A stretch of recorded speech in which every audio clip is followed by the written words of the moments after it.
Tip number 3, running interference.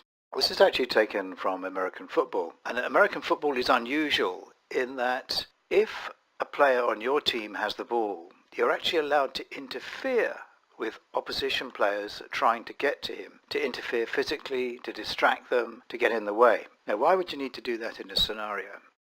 Sometimes a decision in real life may not be technically correct, but is often taken in real life. But the choice is then ignored in the virtual scenario by learners as being too obvious or technically poor or terminates too early. They're suspicious.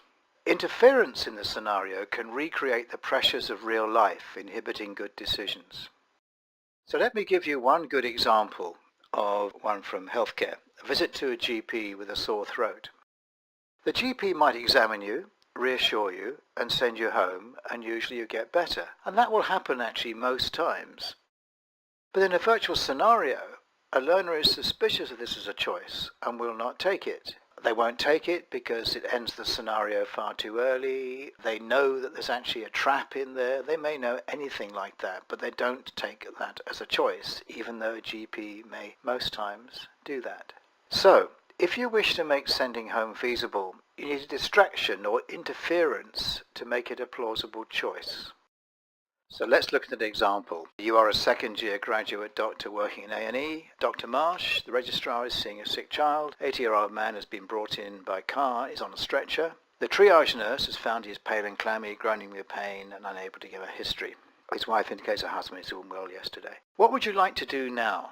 Option 1 is see the patient immediately. Option 2, there are several patients waiting, see them first. Option 3, he will recuperate better at home. Now, in practice, in the comfort of a scenario, all learners running this scenario would normally take option 1.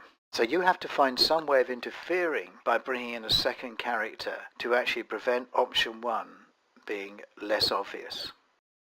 So this is what you do. You add another character into the scenario to act as a distraction.